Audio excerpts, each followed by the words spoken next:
Presented by Namuna Music.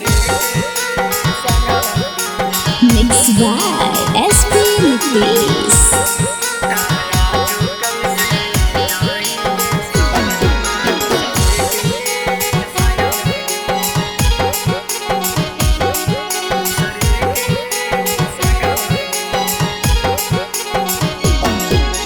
एके साथे पढ़ानी गे सोना महाई रे असकुलवागे हाई रे असकुलवागे।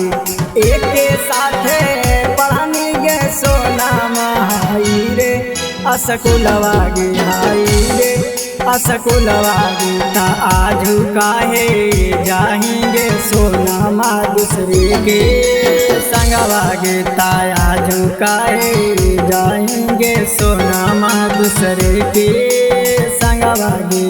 कौलावाजे करेंगे सोना माँ ना पुनमा लगोगे ना पुनमा लगोगे। ताराजू कैसे जाएंगे सोना माँ दूसरे के संगवागे दूसरे के संगवागे।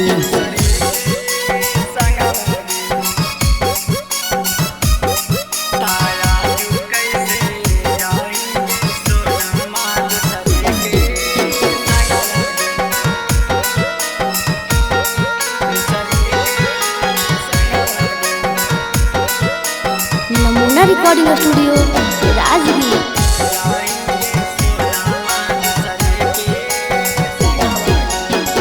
दिलवा लगा के काहे इतना सतावही।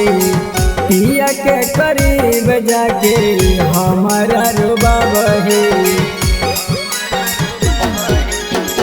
दिलवा लगा के काहे इतना सतावही। पिया के करीब जाके हमारा रुबावही। केलाहानी गाना या गोटिया के साथे गे के साथे गे। खिलाहानी गाना यार गोटिया के साथे गे के साथे। ता आज काहे जाएंगे सोना दूसरे के साथे दूसरे के साथे।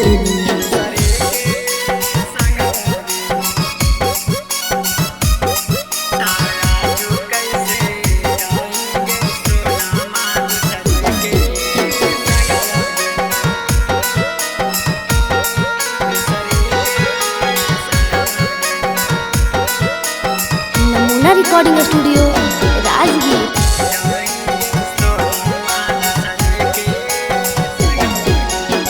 भूल गई कैसे हमार कइल तू प्यार गे। तोरा बिना कैसे रहता नैहर के यार गे। हाँ गे भूल गई कैसे हमार कइल तू प्यार गे। तोरा बिना कैसे रहता नैहर के यार गे। देखी के नीति सवा के जाने अमर जितवा रोतोगे। देखी के नीति सवा के जाने अमर जितवा रोतोगे। पाड़ाते से रवागे जान तू दुरवा जाएंगे। पाड़ाते से रवागे जान तू दुरवा जाएंगे। Presented by Namuna Music.